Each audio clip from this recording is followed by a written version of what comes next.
शास्त्र विरुद्ध साधना कौन सी है, शास्त्र अनुकूल कौन सी है।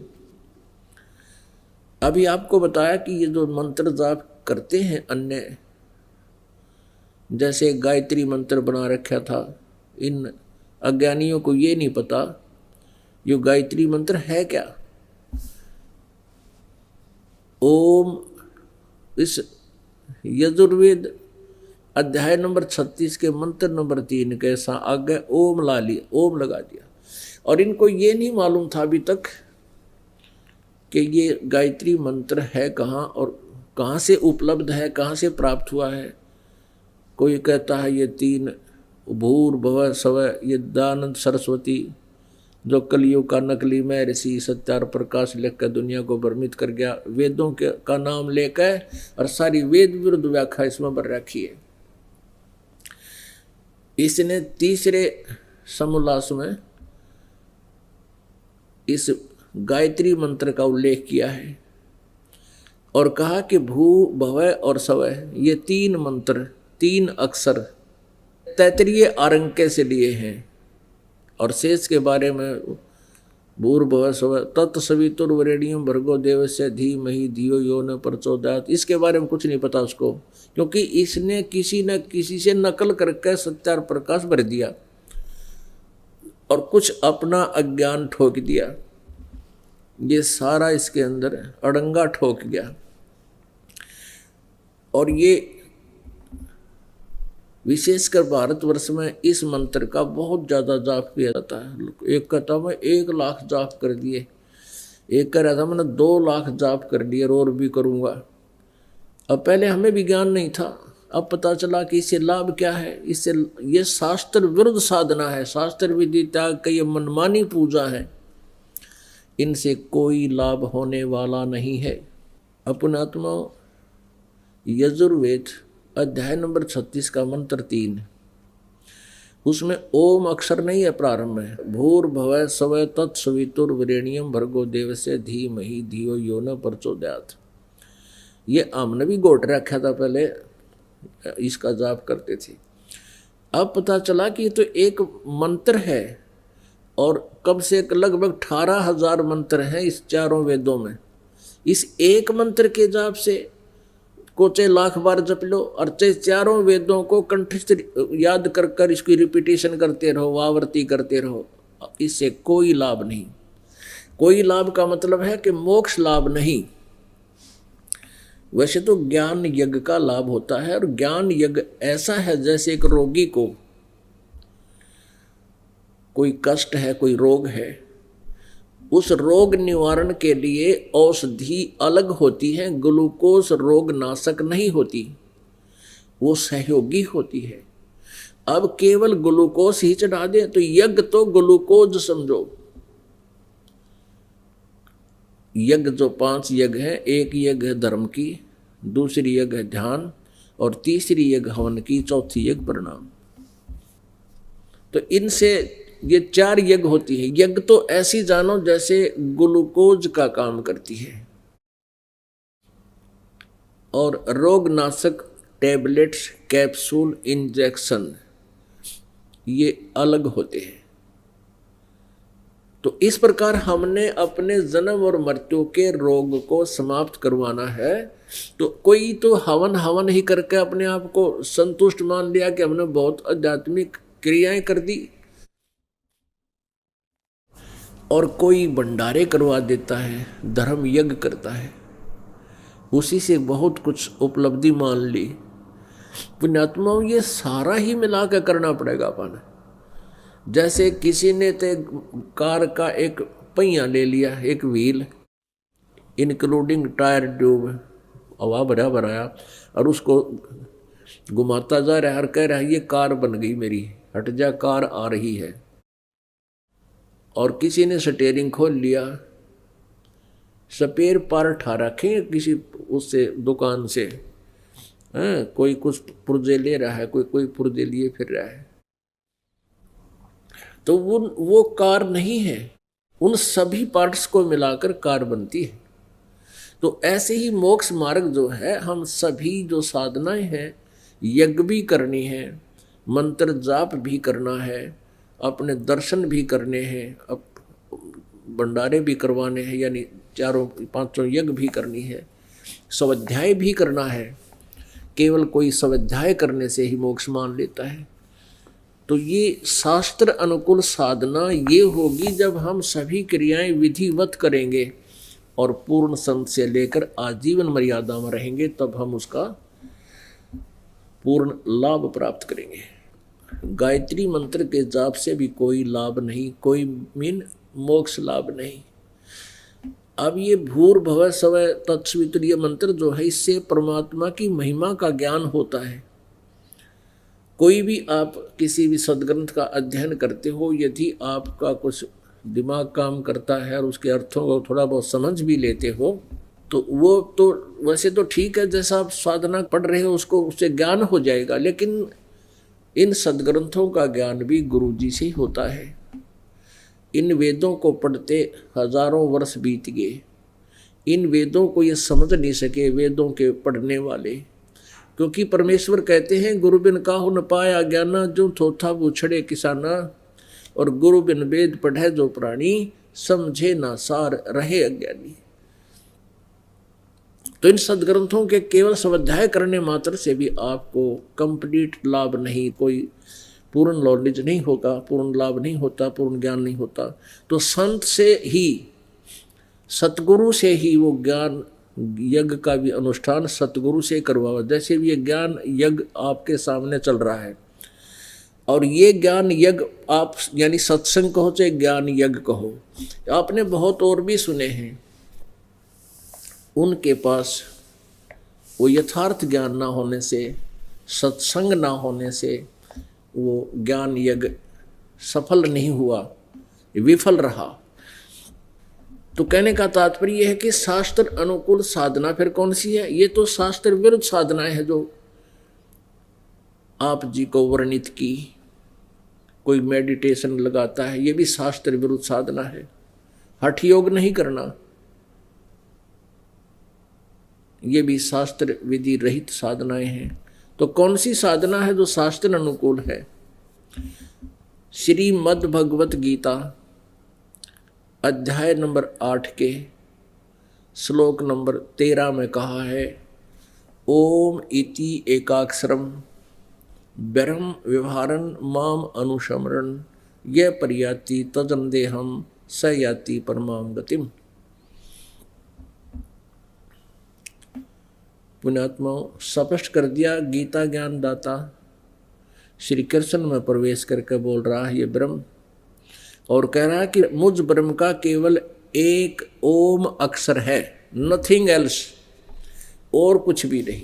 इसको छोड़कर यदि कोई अन्य मंत्र जाप करता है और ब्रह्म का साधक कहलाता है, वो शास्त्र विरुद्ध साधना कर रहा है। और जिसके विषय में अब श्रीमद् भगवत गीता में केवल एक ओम नाम है ब्रह्म साधना का। इसके अतिरिक्त हम कोई भी मंत्र जाप करते हैं तो व्यर्थ है वो। और हम गीता पढ़ा करते, नाम जपते हरे राम राधे श्याम सीताराम, सीताराम राधे श्याम, ये कोई मंत्र है? ये किसी भी सदग्रंथ में प्रमाण नहीं इनका कि ये जाप करने चाहिए। तो ये इस प्रकार हमारा मानव जीवन व्यर्थ हो रहा था।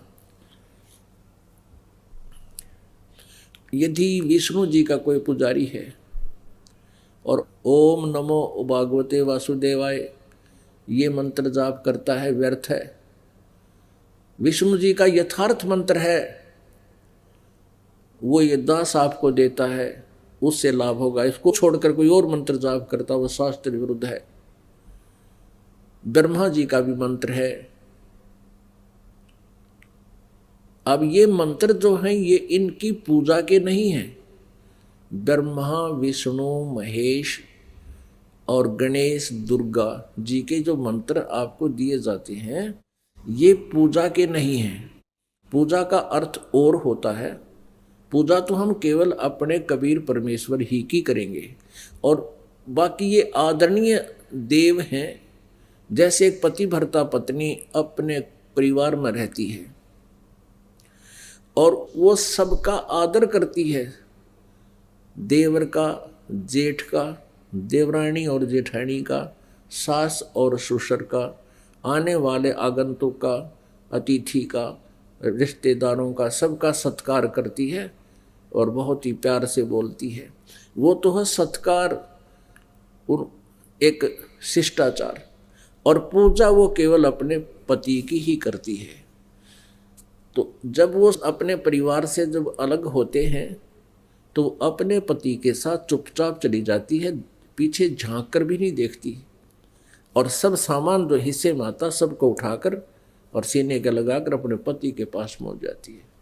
और भले ही वो, क्योंकि एक अच्छे माहौल बनाने के लिए अपने परिवार में रहने वाला बच्चा, जो पतिव्रता लड़की होती है, वो सबसे प्यार से रहती है, झगड़ा करती है, कोई और दूसरे प्रकार की क्रियाएं करती है तो पतिव्रता होते हुए भी वह पतिव्रता नहीं होती। तो इस प्रकार हम यहाँ हमारे ये ब्रह्मा विष्णु महेश दुर्गा और गणेश आदि जो हैं, ये हमारा एक परिवार है, लेकिन हम इनकी पूजा नहीं कर सकते क्योंकि हमारा पति परमेश्वर कबीर देव है, वो हमारा स्वामी है और हम इस परिवार में रहना है। इनसे ऐसे हमें सत्कार से रहना है, इनका आदर से नाम लेना है, जपना है, कहना है, बोलना है। इनसे जो लाभ हमने लेना है वो अलग वस्तु है, लेकिन जब हम यहाँ से चलेंगे अपने लोक में, हमारा इनसे कोई लिंक नहीं रहेगा, हम अपने मालिक के साथ चले जाएंगे। तो ये जो जाप हैं इनके, ये वो मंत्र है जो ये हमें लाभ तुरंत देंगे, इसका इनके बस की बात नहीं। अब जैसे एक उदाहरण होता है, कुत्ता है, उसको हम कुत्ता कुत्ता करते रहे कभी नहीं देखता, और उसका एक कोड वर्ड होता है हमारे यहाँ हरियाणा में, उसको बोलते हैं तो न्यों करते ही न्यों देखेगा एकदम, और भाग्या होगा चाहे कुछ भी ना हो, उसको कुछ ना मिले तो वो अट्रैक्ट होता है, वो उस भाषा को, उसके बस की बात नहीं, वो एकदम प्रभावित होता है। तो ऐसे ये मंत्र है इन देवताओं के, जिनसे हमने लाभ लेना है, इस मंत्र के जाप करते ही अपने आप सतर्क होते हैं और ये आपको इस मजदूरी का तुरंत लाभ देते हैं। ये मजदूरी है इनकी और इससे ही ये प्रसन्न होते हैं। इसके अतिरिक्त आप इनकी कितनी स्तुति कर लो और ये मंत्र जाप ना करो, ये कुछ नहीं दे पाओगे। ये आपकी मजदूरी बनती है, इसकी कीमत है। और अन्य जो स्तुति है वो तो हमारा शिष्टाचार है, सबको प्यार से बोलना, श्रद्धा से उनका सत्कार करना, वो अलग चीज़ है। आप गणेश जी की जो साधना करते हैं वो मंत्र ये दास आपको देता है। तो कुछ संत देखे अब नकल सी कर रहे हैं, कोई एक नाम देता है कृष्ण कलम कृष्ण खिचड़ी ज्ञान बना रखे ने, कृष्ण किलम कृष्ण, ये किलियम को किलम बोलते हैं, किलम।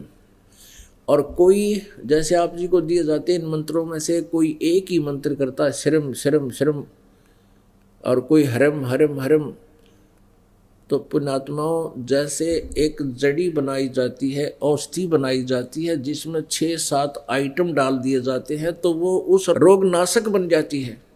और उनमें से केवल एक जड़ी को खावे, कोई जो है सूंठ होती है वो मिला रखी है, 7 आइटम है, और उनमें से कई एक आइटम को खावेगा तो उसका मोक्ष रोगनाश नहीं होगा, उसी सतर का लाभ होगा। जैसे कोई सौंफ खाता है और वो सौंफ फिर उन 7 आइटमों में से एक है, उनमें से एक को वो खा रहा है तो उस सतर का ही लाभ होगा, वो वास्तविक लाभ नहीं होगा।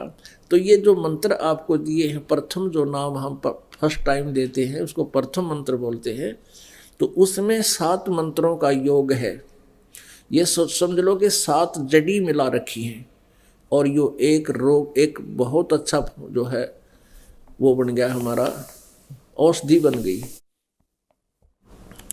ये नुस्खा बन गया, नुस्खा है ये। तो इसमें से कोई एक जाप करता है, यानी एक औषधि खाता है, एक जड़ी खाता है, तो उतना ही लाभ होगा, वो व्यर्थ होगा। ये दास एक बार नजफगढ़ सत्संग कर रहा था और वहाँ एक पंडित जी आ गया, मतलब वो क्रियाक्रम वाला पंडित जी नहीं, वैसे जैसे परंपरागत कह दे ये ब्राह्मण है, पंडितों का लड़का है, पंडिताई नहीं करता था, कोई नौकरी करता था। सत्संग सुनने आ गया, सारा सत्संग सुना और मेरे पास आकर कहने लगा, महाराज जी मैंने तो वो माया वाला दे दो मंत्र, जिस तक धन गणा होता हो, वो दुर्गा का दे दो एक मंत्र, माया गणी चाहिए मुझे, टोटा आ रहा है। अब उन कौन समझावे। अब इन उस अगर माया तो रावण के पास बहुत थी, वो क्या काम आई, व्यर्थ रही। तो ऐसे हमने इस विष को नहीं खाना, और जब विष अन्य जड़ियों में मिल जाता है तो अमृत भी बन जाता है। तो ऐसे इस परमात्मा कबीर देव जी ने ये मंत्र अपनी तरफ से बनाकर अपने सदग्रंथ में समावेश कर रखा है। तो हमने जो मालिक का आदेश है वही पालन करना, उसके विपरीत कुछ भी साधना नहीं करनी, और करेंगे तो यूजलेस होगी। अब पूरी गीता जी में ओम मंत्र के अतिरिक्त कोई मंत्र नहीं है जाप करने का। फिर पूर्ण परमात्मा के लिए संकेत छोड़ दिया कि तूने पूर्ण मोक्ष चाहिए और सनातन परम धाम में जाना चाहता है और परम शांति चाहता है, यानी पूर्ण सुख चाहता है।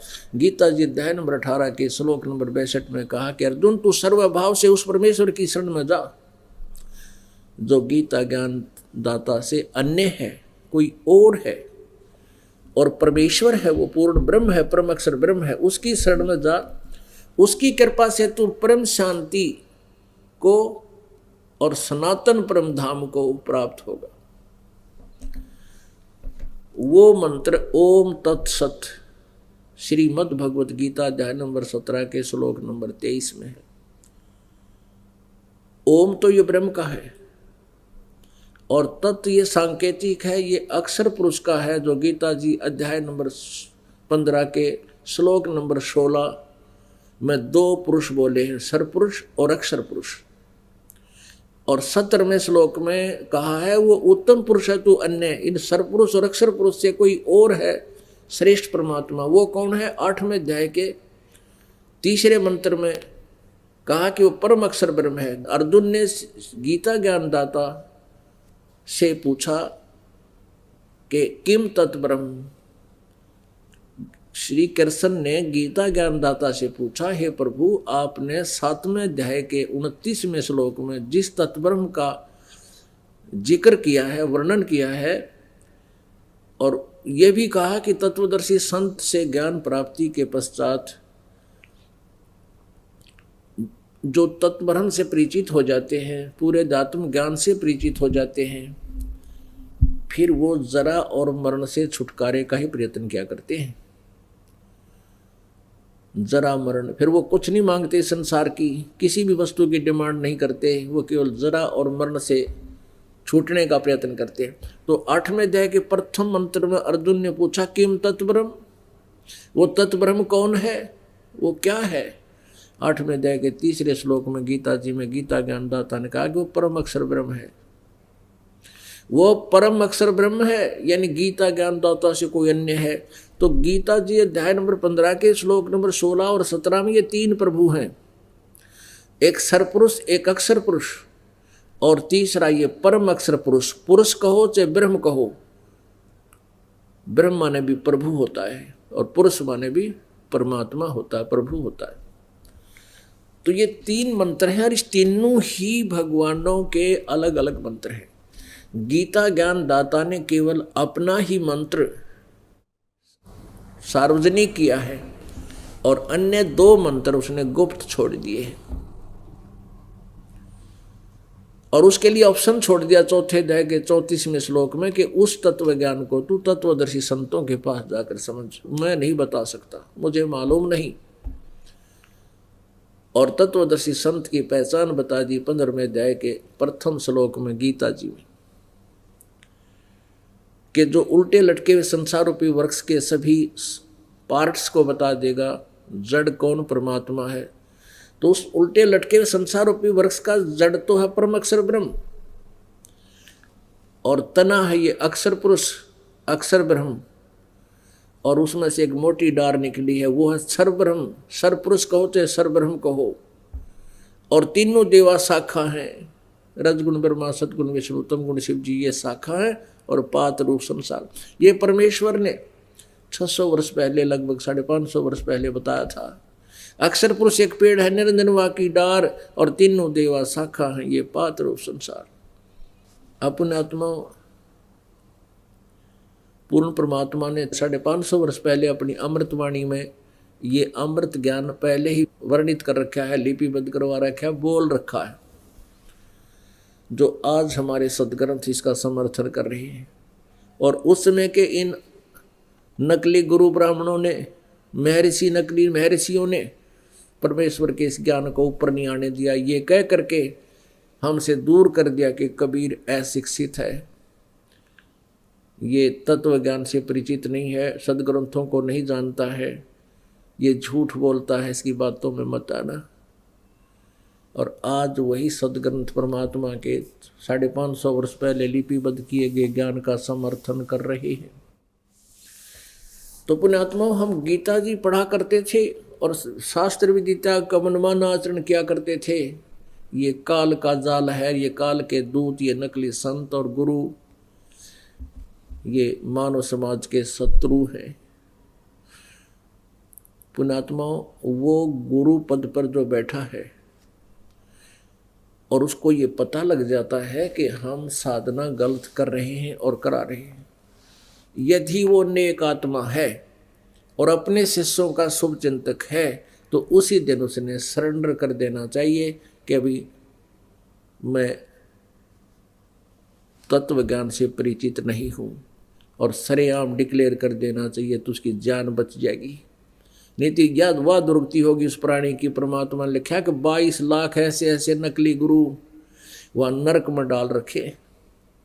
और जब परमेश्वर वहां गए, जो पहले यहाँ विरोध करते थे, और जब परमेश्वर उसी रूप में उस नरक में सैर सपट्टे को गए, जैसे जेल के अंदर बड़ा अधिकारी जाता है कभी, तो फिर वो कोठड़ियों में से, श्रियों में से हाथ जोड़ कर कहे, हे महाराज हमने बचा दो, हे महाराज हमारी रक्षा करो। परमात्मा फिर बताते हैं कि तुम क्या बकवास किया करते थे, मेरा विरोध करते थे, तुमने बहुत बड़ा जुल्म किया, उन भोली आत्माओं को मिसगाइड किया, तुमने सत्मार्ग को ग्रहण नहीं करने दिया। अब वो कहते हैं हमसे गलती बन गई भगवान, हमें गलती बन गई। अब तो गलती आप पे महसूस हो रही, जब तुम जेल में पड़े हो, बिरान माटी हो रही, नरक में डाले गए हो। ये गलती उस समय मानते जब यथार्थ ज्ञान में सामने प्रस्तुत कर रहा था, तुम विरोध कर रहे थे जानबूझकर, तुम्हें पता था कि तुम गलती कर रहे हो।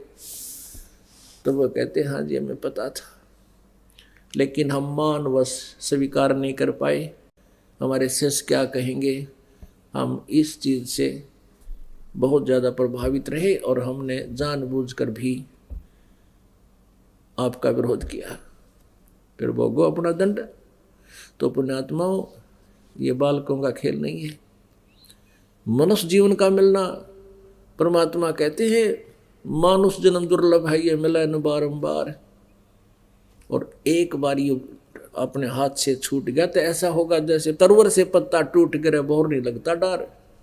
एक श्वास की कीमत, ओए होए, एक श्वास की कीमत कितनी है परमात्मा बताते हैं। ये सत मंत्र की, सतनाम पालड़ रंगोरी हो, 14 लोग चढ़ावे राम रंगोरी हो, 3 लोग पासंग धरे रंगोरी हो, तो ना तुलाया तुलाया राम रंगोरी हो। और आप जी के कितने श्वास व्यर्थ हो रहे हैं इन मंत्रों के अतिरिक्त। जैसा आप जी को सारे क्लियर कर दिए, तकरीबन हिंट्स दे देकर। प्रथम मंत्र जो आपको दिया जाता है वो मंत्र, दूसरा मंत्र सतनाम है जिसमें 2 अक्षर है, एक ओम है, दूसरा ये तत् है, तत् सांकेतिक है, और ये सतनाम है। फिर जिसमें आपके सतनाम की कमाई अत्यधिक हो जाएगी, यानी पर्याप्त हो जाएगी, उसके बाद फिर आपको सारनाम दिया जाएगा। सारनाम के लिए आप जी उतावले बहुत हो जाते हो, और होना भी चाहिए। लेकिन उसकी विधि है कि दास जब आपको योग्य समझेगा तब सार नाम दिया जाएगा। आप अपना प्रयत्न जारी रखिए, भक्ति करते रहिए और आशा रखिए जितनी बार भी आपसे प्रार्थना की जाए कि सतनाम उस दिन दिया जाएगा, आप सहर्ष आइए और समय आने पर ही आपको मिलेगा। अब जैसे परमात्मा पाने के लिए जैसे पृथ्वी के नीचे जल है, जल प्राप्ति का एक प्रोसीजर है, उस जल को पाने की एक विधि है। जैसे हैंडपंप लगाना पड़ेगा, तो हैंडपंप लगाने के लिए क्या प्रोसीजर है कि एक बोकी मारी जाती है, वह बोकी मिट्टी खोदती है, बाहर पटक देते हैं, फिर मिट्टी खोदती है, बाहर डालते रहते हैं और साथ में पाइप भी नीचे डालते रहते हैं, पाइप यानी पाइप भी लोअरिंग करते रहते हैं। तो वो सतनाम का काम तो ये समझ लो कि बोकी लग रही है, पाइप नीचे जा रही है, बोकी लगा रहे हो, पाइप नीचे जा रही है। अब 10-20 फुट 50 फुट 60 फुट जाने पर हैंडपंप लगवाने वाला कहता है उस मिस्त्री से, कारीगर से, हैंडपंप लाने वाले से कि भी अब तू मेरा ये हैंडपंप चालू कर दे। तो वो मिस्त्री कहेगा जी अभी चालू नहीं हो सकता क्योंकि अभी इसमें और खुदाई करनी पड़ेगी और बोकी मारनी पड़ेगी और लगवाओ। और जिस समय वो पाइप पानी पर पहुंच जाएगी, जल पर पहुंच जाएगी, तो उसके बाद उसके ऊपर एक मशीन लगाई जाती है, मशीन जिसको हैंडल होता है, उसको हैंड पंप बोलते हैं। वैसे तो सारा मिला के हैंड पंप होता है, लेकिन ऊपर जो मशीन अलग बोलते हैं वो एक अलग से रखा होता है इंस्ट्रूमेंट, जिसमें अथली होती है, एक हैंडल होता है, फिर उसको ऐसे घुमाते हैं, वाशर होती है, एक सरिया सा लगा होता है, उस ऊपरले पोर्शन को मशीन बोलते हैं। वो पंप जो हैंड पंप, हाथ से चलने वाला पंप है, तो वो तो समझो सारनाम है जो हैंड पंप है, और बोकी और पाइप ये सतनाम है। अब सतनाम के श्वास उस श्वास की बोकी मारनी पड़ेगी 2 मंत्र की, और 1 वर्ष में या 2 वर्ष में 4 वर्ष में जब भी आपका जल तक पहुंच जाओगे, फिर आपका वो हैंड पंप लगाया जाता है, सारनाम दिया जाएगा। उससे पहले आप कहते भी रहोगे, ये दास आपको सारनाम नहीं देगा, वो मशीन लगावेगा नहीं, उसका यूजलेस होगी, वो काम करे को नहीं। तो ये प्रोसीजर है परमात्मा के पाने का, ये पहले से ही यही था। जब से परमेश्वर बहुत बार आए हैं, प्रत्येक युग में अपने इस ज्ञान का वो प्रचार करते हैं। कुछ एक पुण्यात्मा इसको ग्रहण करती है, ज़्यादातर ये मनु जैसे भी सतयुग में परमात्मा के ज्ञान का विरोध किया करती थी। और उन मनु और ने कह का भी ज्ञान को नहीं, वेदों का। अपनात्मा प्रसंग एक टॉपिक आया था सत्संग में कि 3 लोक और भवन चतुर्दश कोई नहीं सत्संगी। ओए हो, ब्रह्मा विष्णु महेश और दुर्गा और सतयुग के ब्राह्मण ऋषि महर्षि देवता, इन किसी को भी वेद ज्ञान नहीं था। वेदों को कंठस्थ कर लेना एक सेपरेट इशू है, चारों वेदों को कंठस्थ कर लेना ये अलग बात है, लेकिन उसमें वस्तु क्या है, वो हमें क्या संदेश दे रहे हैं, ये समझना विशेष बात है। आविष्कार भगवान ने चारों वेद दे दिए, ब्रह्मा को दिए, और ब्रह्मा जी ने फिर आगे अपने वंशजों को पढ़ाए, ब्राह्मणों को। और ब्राह्मणों ने जैसा ज्ञान ब्रह्मा जी से ग्रहण किया वेदों के अंदर, वेदों में से, क्योंकि ब्रह्मा ने जो उनको ज्ञान सुनाया उसी ज्ञान को उन्होंने अन्य जनता में, क्योंकि ब्राह्मण वर्ग की एक विशेष यही ड्यूटी थी। 4 वर्ण जब बने, ब्राह्मणों का काम था शिक्षा ग्रहण करना और सदग्रंथों का विवेचन करना, अध्ययन करना, फिर उनका निष्कर्ष फिर जनता को समझाना, जगह जगह सत्संग करके बताना। और गीता जी में लिखा है कि विद्वानों से अशिक्षित अविद्वान भी मोक्ष प्राप्त कर सकते हैं। वो कैसे कर सकते हैं कि विद्वानों से सुने हुए वचनों को आधार बनाकर साधना करें। तो इस आदेशानुसार उन ब्राह्मणों से, ऋषियों से जो ज्ञान जनता को मिला उसको फाइनल मान लिया। किस आधार पे? कि ये संस्कृत भाषा बोलते हैं, संस्कृत भाषा पढ़े हैं और सदग्रंथ भी संस्कृत में ही है। और ये सभी ऋषि महर्षि कहते हैं कि हम वेदों के आधार पर आपको ये सब ज्ञान बता रहे हैं कि वेदों में ऐसा लिखा। तो सब जनता ने स्वीकार ये हुआ कि ये बड़े विद्वान पुरुष हैं, संस्कृत भाषा जानते हैं और इन्होंने ठीक पढ़ा होगा।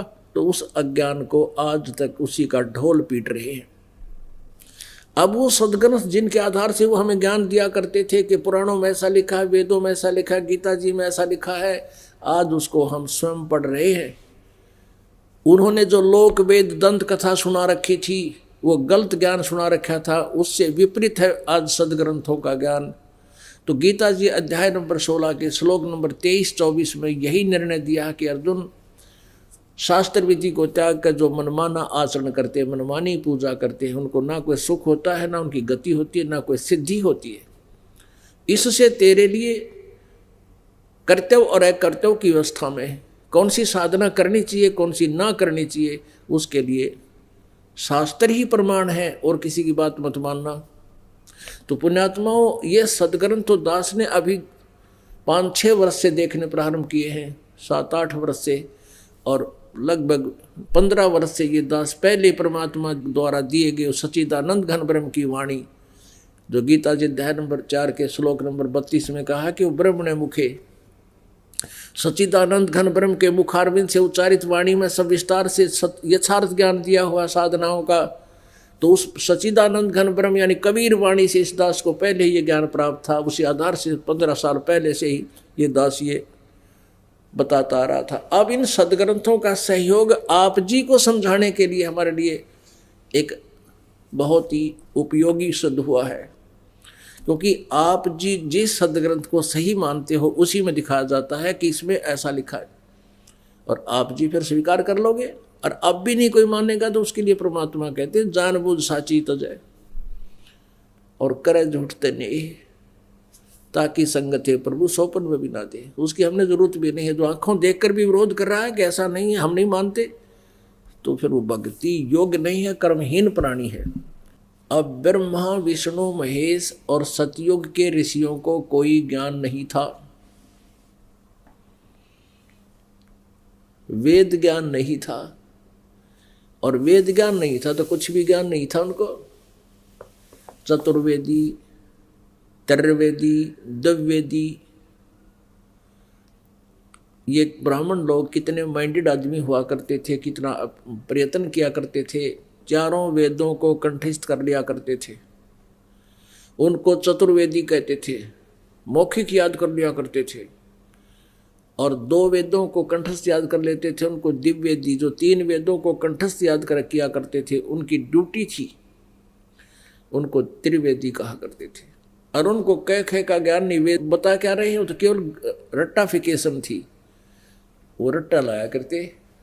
अब आपको थोड़ा सा एक कंसेप्ट क्लियर करते हैं कि ब्रह्मा विष्णु महेश को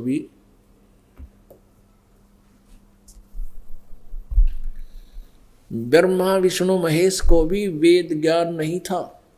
सतयुग के ऋषि महर्षि ब्राह्मणों को वेद ज्ञान नहीं था। आप दिखाते हैं श्रीमद् देवी भागवत, सचित्र मोटा टाइप, गीता प्रेस गोरखपुर। इसका संपादक कौन है?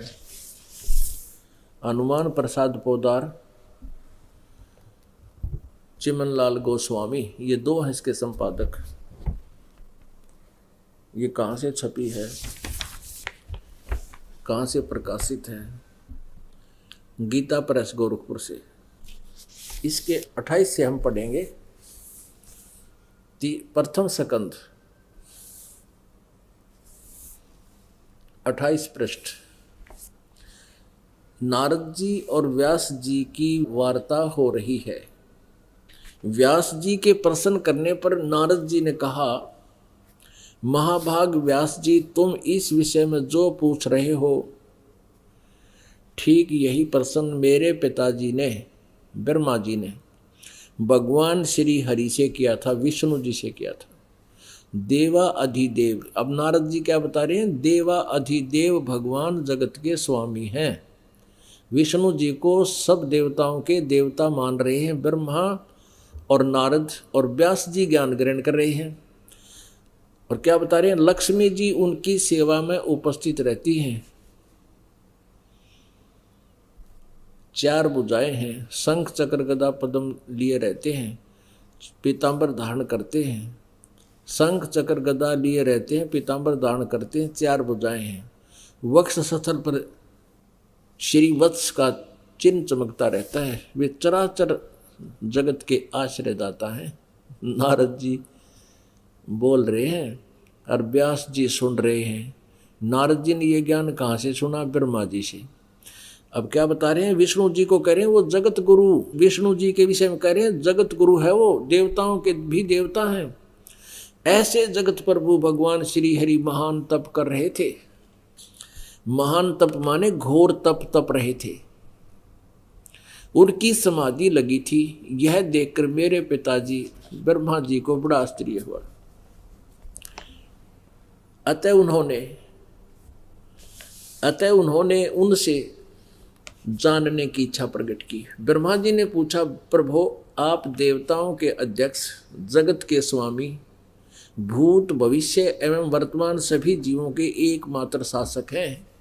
बता, ब्रह्मा जी विष्णु जी को सुप्रीम पावर बता रहा, सब देवताओं के देवता, फिर आप क्यों तपस्या कर रहे हैं और किस भगवान की, किस देवता की आराधना में ध्यान मग्न है। मुझे असीम आश्चर्य तो ये हो रहा है, आप देवेश्वर यानी देवताओं के भी मालिक, आप देवेश्वर एवं सारे संसार के शासक, विष्णु जी को कुल मालिक कह रहा है ब्रह्मा, होते हुए भी समाधि लगाए बैठे हैं। अब विष्णु जी क्या उत्तर देते हैं। ब्रह्मा जी के विनीत वचन सुनकर भगवान श्री हरि उनसे कहने लगे, ब्रह्मन सावधान होकर सुनो, मैं अपने मन का विचार व्यक्त करता हूँ। देवता दानव मानव सब यही जानते हैं, तुम सृष्टि करते हो, मैं पालन करता हूँ, और शंकर संहार किया करते हैं। किंतु फिर भी वेद के पारगामी पुरुष अपनी युक्ति से ये सिद्ध करते हैं कि रचने, पालने और संहार करने की यह योग्यता जो हमें मिली है, इसकी अधिष्ठात्री शक्ति देवी है, यानी दुर्गा है। आगे देखो, वे कहते हैं संसार की सृष्टि करने के लिए तुम में राजसी शक्ति का संचार हुआ है। ये भी सिद्ध हो रहा है कि रजगुण ब्रह्मा है और मुझे सात्विक शक्ति मिली है। इससे सिद्ध है विष्णु सतोगुण है और रुद्र में तामसी शक्ति का आविर्भाव हुआ है। इससे सिद्ध है कि महेश शिव जो है ये तमोगुणी है, तमोगुण युक्त है। उस शक्ति के अभाव में तुम इस, अच्छा आगे देखो, सुवर्त प्रत्यक्ष और परोक्ष दोनों उदाहरण मैं तुम्हारे सामने रखता हूँ, सुनो। यह निश्चित है कि उस शक्ति के अधीन होकर ही मैं प्रलय काल में इस शेष नाग की शया पर सोता और सृष्टि करने का अवसर आते ही जाग जाता हूँ। मैं सदा तप करने में लगा रहता हूँ और उस शक्ति के शासन से कभी मुक्त नहीं रह सकता। कभी अवसर मिला तो लक्ष्मी के साथ सुखपूर्वक समय बिताने का सौभाग्य प्राप्त होता है। ओए होए, मैं कभी तो दानों के साथ युद्ध करता रहता हूँ। अखिल जगत के भय पहुंचाने वाले दैत्यों के विकराल शरीरों को शांत करना मेरा परम कर्तव्य हो जाता है। और यहाँ रिकॉर्ड तोड़ दिया विष्णु जी ने अपने ज्ञान में। मुझे सब प्रकार से शक्ति के अधीन होकर रहना पड़ता है। उन्हीं भगवती शक्ति का मैं निरंतर ध्यान किया करता हूँ। ब्रह्मा जी मेरे स्पिरिचुअल नॉलेज में, आध्यात्मिक जानकारी में, मेरी जानकारी में इन भगवती शक्ति से यानी दुर्गा से बढ़कर कोई भगवान नहीं, इससे ऊपर कोई परमात्मा नहीं, इससे बढ़कर कोई देवता नहीं। पुण्यात्माओं, ये तो स्पष्ट हुआ। भगवान विष्णु स्वयं स्वीकार कर रहे हैं कि मैं महादुखी, मैं सदा तप करने में, घोर तप करने में लगा रहता हूँ, और तप करने के बाद फिर जब बैटरी चार्ज हो जाती है, ये काल प्रेरित करता अपने रिमोट से कि राक्षसों के साथ युद्ध कर, कहता उनको मारना मेरा कर्तव्य बन जाता है। और पुण्यात्माओं, इसका विधान है इस ब्रह्म का, जैसे कर्म करेगा वैसा फल मिलेगा। अब पहले तो तप करावे, शास्त्र विरुद्ध साधना, फिर उसमें सिद्धि शक्ति आ जाती है, उससे फिर राक्षसों को मरवाता है। वो बैड अकाउंट में लिख दिए जितने भी इंसाएं की, और फिर इनकी मृत्यु के उपरांत इनको सब भोग भोगने पड़ेंगे। अब परमात्मा कहते हैं, साच कहूँ तो जग ना माने, झूठ कही ना जाई हो, ब्रह्मा विष्णु ये शिव जी दुखिया, जिन ये राह चलाई हो। अब 550 वर्ष पहले परमात्मा ने कहा करते कि ब्रह्मा विष्णु महेश भी महादुखी हैं, तो विरोध किया करते थे वो अन्नाड़ी अज्ञानी ऋषि महर्षि के, बताओ ब्रह्मा को भी दुखी बताता है, विष्णु जी को भी दुखी बताता है, और ये आप कहने लग रहे। इतिहास देख लो, विष्णु जी के अवतार श्री रामचंद्र जी माने जाते हैं। अयोध्या में राजा दशरथ के पुत्र, एक पल भी सुख का व्यतीत नहीं हुआ उन पूरे जीवन में।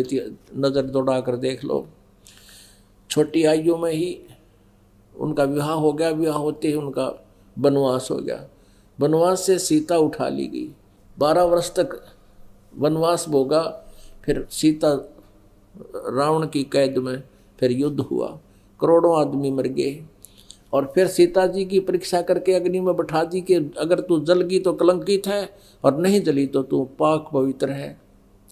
ये परीक्षा की हजारों व्यक्तियों के सामने श्री राम ने और विष्णु जी ने। सीता जी को घर ले आए पाक पवित्र जान कर, और एक धोबी के कहने मात्र से फिर उनको घर से निकाल दिया कि तू अपवित्र है।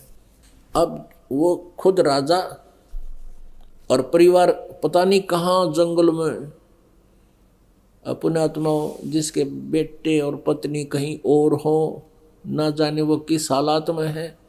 क्या वो व्यक्ति सुखी हो सकता है? केवल लोक लाज में वो बैठा रहा और आजीवन कष्ट पा करके वो अंत में भी पुत्र और पत्नी के वियोग में, कहते हैं सरयू नदी के अंदर जल समाधि लेनी पड़ी श्री विष्णु भगवान उर्फ श्री रामचंद्र जी ने। श्री कृष्ण जी का जीवन देख लो, जन्म से ही जेल में जन्म हुआ, मामा शत्रु बन गया, कभी जरासिंह से युद्ध, कभी चाणोर से, कभी किसी से, पता नहीं कितने सारा जीवन व्यर्थ रहा, ऐसे झगड़ों में बीता, और अंत में श्री कृष्ण जी के सामने पूरा यादव कुल आपस में लड़कर मर गया, और स्वयं श्री कृष्ण जी के पैर में विषाक्त तीर लगने से उनकी मृत्यु हुई।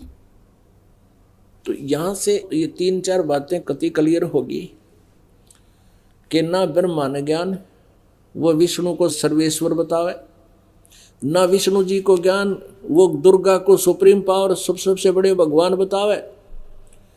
अब दुर्गा क्या कहती है?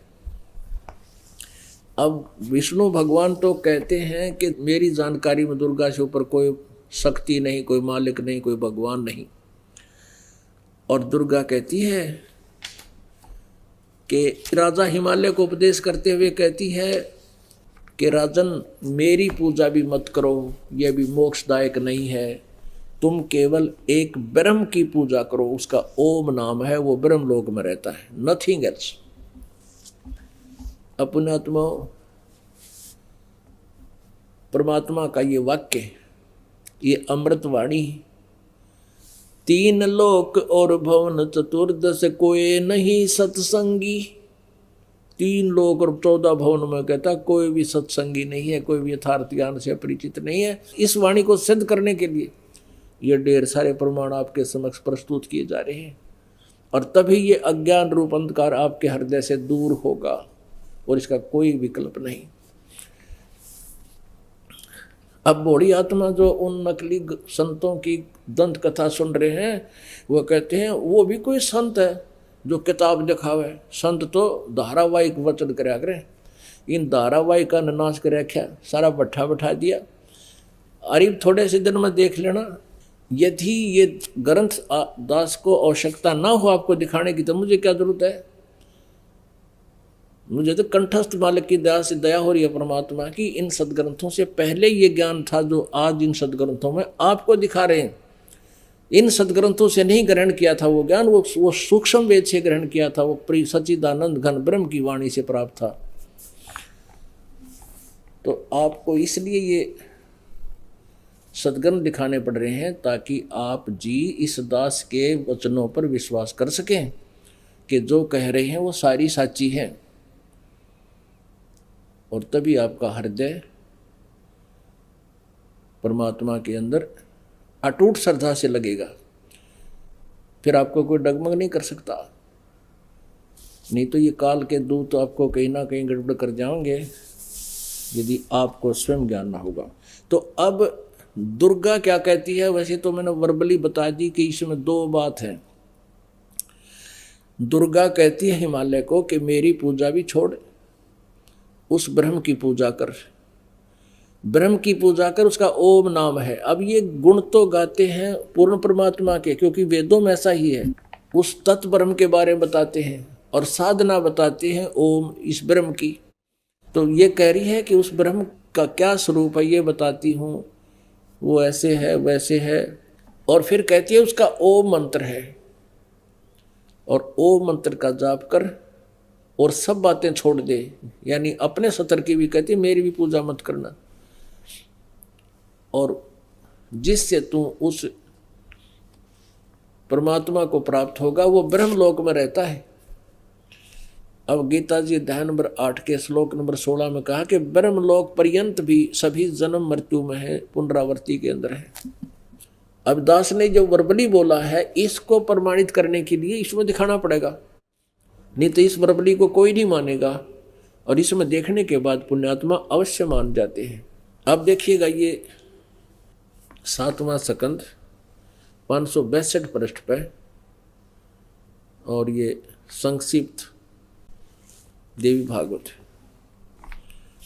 देवी के द्वारा हिमालय को ज्ञानो उपदेश और ब्रह्म स्वरूप का वर्णन। श्री देवी जी कहने लगी पर्वतराज, अब हम यहां से लेंगे, उस ब्रह्म का क्या स्वरूप है यह बतलाया जाता है, जो प्रकाश रूप सबके अत्यंत समीप में स्थित हृदय रूप गुहा में स्थित होने के कारण गुहाचर नाम से प्रसिद्ध है, महान पद अर्थात परम प्राप्य है। वह समस्त प्रजा के ज्ञान से परे है, किसी की बुद्धि में आने वाला नहीं है, यह तुम जानो। जो परम प्रकाश रूप है, जो सूक्ष्म से भी अत्यंत सूक्ष्म है, जिसमें संपूर्ण लोक और उन लोकों में निवास करने वाले प्राणी स्थित हैं, वही यह अक्षर ब्रह्म है। अब देखो दुर्गा को कितना ज्ञान है, ब्रह्म को अक्षर पुरुष बोल रही है, अक्षर पुरुष, पुरुष को चाहे ब्रह्म को अक्षर ब्रह्म, और वही सबके प्राण है, वही सबकी वाणी है, और वही सबके मन है। वह परम सत्य और अमृत अविनाशी तत्व है। सौम्य उस वेद ने योग लक्ष्य का तुम वेदन करो, मन लगाकर उसमें तन में हो जाओ। सौम्य उपनिषद में कथित महान अस्त्र रूप धनुष लेकर उस पर उपासना द्वारा तीक्ष्ण किया हुआ बाण संधान करो, और फिर भावानुगत चित्त के द्वारा उस बाण को खींचकर उस अक्षर रूप ब्रह्म को ही लक्ष्य बनाकर वेदन करो, अक्षर रूप ब्रह्म को ही। और मंत्र बता रही है फिर, ओम धनुष है प्रणव, ओम धनुष है, जीवात्मा बाण है, ब्रह्म को उसका लक्ष्य कहा जाता है। यानी जीवात्मा जीव जो है ओम का जाप करे, ब्रह्म प्राप्ति उद्देश्य हो। उस एकमात्र परमात्मा को ही जाने, दूसरी सब बातों को छोड़ दे। यानी कोई साधना नहीं करनी, मेरी भी नहीं करनी, सब छोड़ दे। इससे ये सिद्ध है उस एकमात्र परमात्मा को ही जाने, दूसरी सब बातों को छोड़ दे। यही अमृत रूप परमात्मा के पास पहुंचाने वाला पुल है। संसार समुद्र से पार होकर अमृत स्वरूप परमात्मा को प्राप्त कराने का यही सुलभ साधन है। इस परमात्मा का ये देखो, उस हृदय में विविध रूप में प्रकट होने वाला परब्रह्म संचरण करता है, अंतर्यामी रूप से वर्तमान है। यहाँ परब्रह्म कह रहे हैं, किता अक्षर ब्रह्म कह रही है, फिर ब्रह्म की साधना बता रही है। ये देखो, ओम ओम ओम का नाम जप है और ब्रह्म उद्देश्य हो।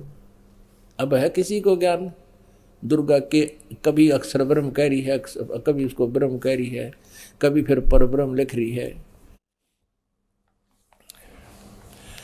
और यहाँ परब्रह्म बता रही है कि सबके हृदय में परब्रह्म बैठा है। इस आत्मा का ओम के जप के साथ ध्यान करो।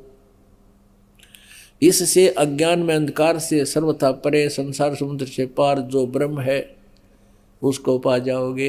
यहाँ परब्रह्म, यहाँ अक्षर ब्रह्म और यहाँ फिर ब्रह्म को पा जाओगे। ओम नाम जपो, पुण्यात्मा अपने आप पता लग जाएगा अपने कौन कितने पानी में।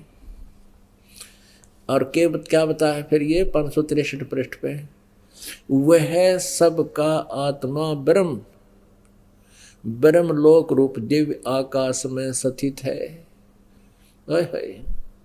कहते हैं वो ब्रह्म लोक में रहता है। पुण्यात्माओं, ये ब्रह्म ब्रह्मा विष्णु महेश का पिता है और यही काल है। काल रूपी ब्रह्म भी यही है। अब यहाँ थोड़ा सा कंसेप्ट और क्लियर करना पड़ेगा। ये शिव पुराण में दिखाते हैं कि ब्रह्मा विष्णु और ये शिव इस काल के पुत्र हैं। देखिएगा, शिव पुराण गीता प्रेस गोरख से प्रकाशित है।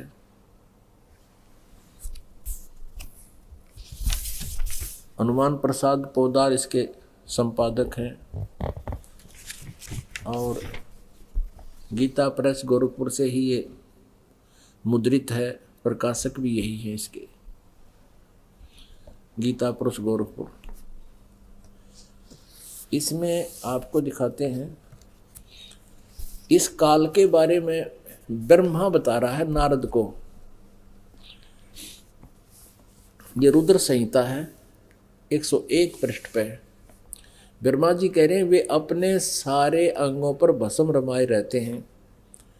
उन काल रूपी ब्रह्म ने एक ही समय में शक्ति यानी दुर्गा के साथ नाथ नहीं शिवलोक नामक क्षेत्र का निर्माण किया, जो सबसे ऊपर विराजमान है। वे प्रिया और प्रियतम पति पत्नी रूप में शिव और शक्ति, शक्ति और शिव उसमें निवास करते हैं। ये दुर्गा कौन है यहाँ देखिएगा।